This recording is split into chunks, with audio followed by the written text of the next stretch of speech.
Today's topic is essential steps and timelines you need to know when selling a property.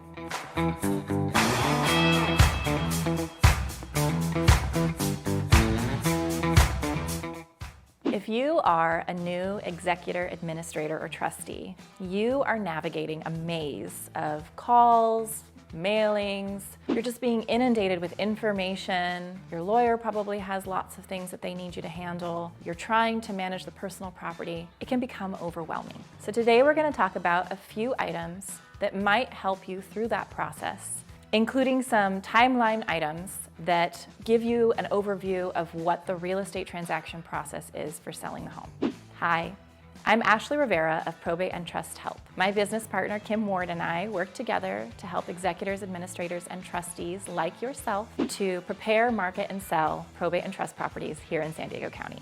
One of the items a lot of times that personal representatives are concerned about is the dollar value.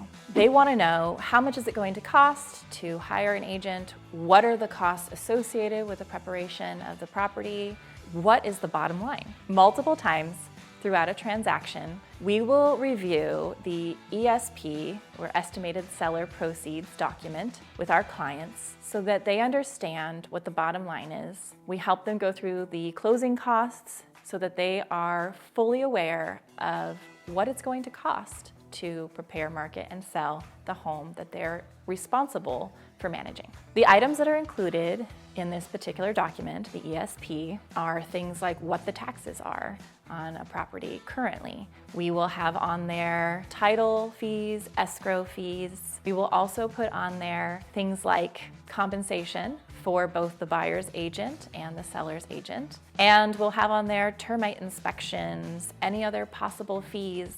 Sometimes there are fees for reverse mortgages or the remaining mortgage on a property, and we will add that in, and the system will help us to analyze that information and give you an end number for what the proceeds would be when closing a transaction. Those are just some of the items that are included, but it varies every single time we have a transaction, and so I just wanted to give you a general overview of that. When we go to a listing appointment to meet with a client, we usually have one of those documents with us. Once we list with a client and we get prepared to put a property on the market, we will reevaluate the number that we believe a property is worth based on the current market, which does shift and change with time. Typically, our initial number is correct, but it can fluctuate up or down depending on what the market is doing.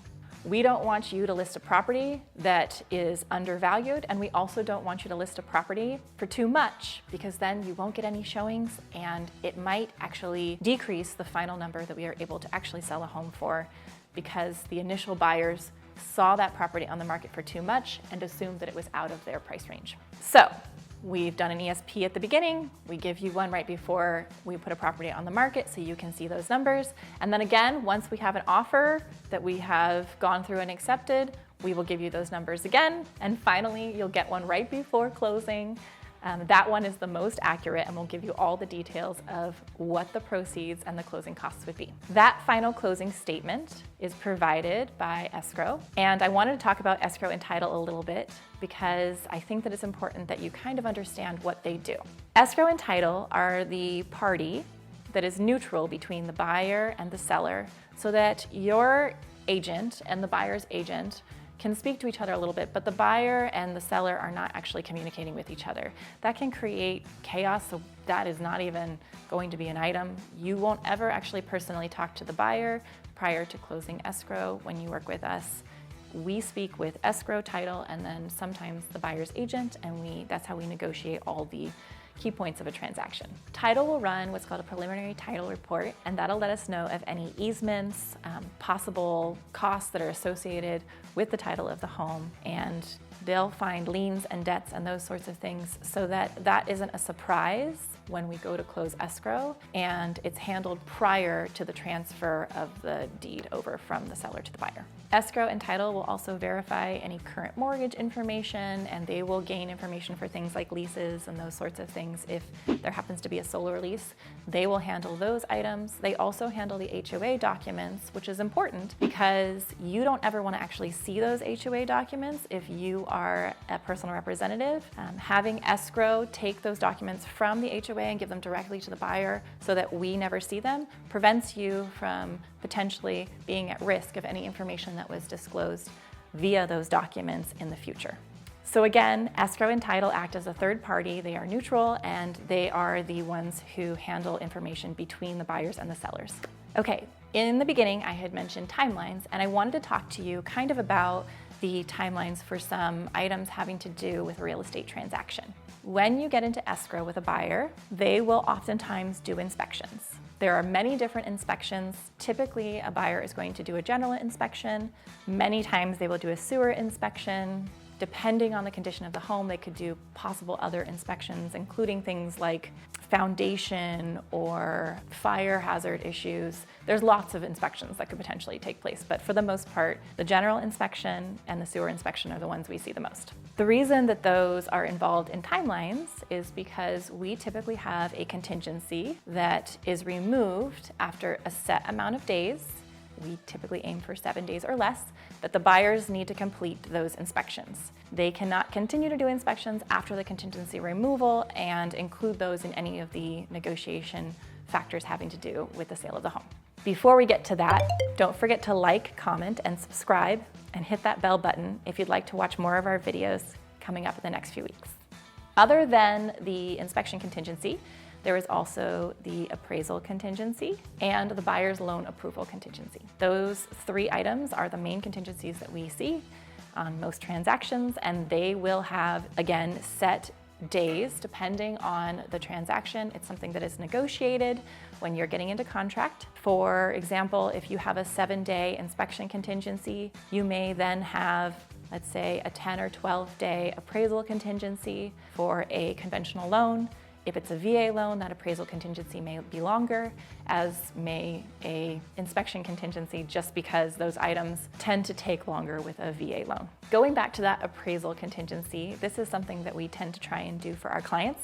We always try to get ahead of an appraisal, and that is something that we find of value because if we know that we want to sell a property for a certain amount, if a buyer has given us an offer and that offer feels like it's a little higher than what the market value of a home could be, potentially a buyer could come back if that number doesn't reach the amount that it's meant to be. They could come back and say, oh, there's a gap in the appraisal, and so because of that gap, our loan doesn't cover this amount, we need to decrease the price that we are offering you. So to prevent that, we will often find comparable properties in the area that have sold, and we will give that information to the appraiser prior to them doing the appraisal so that they have an idea of what the number is that we're aiming for. We have never had an appraisal come in low for us, knock on wood, thus far.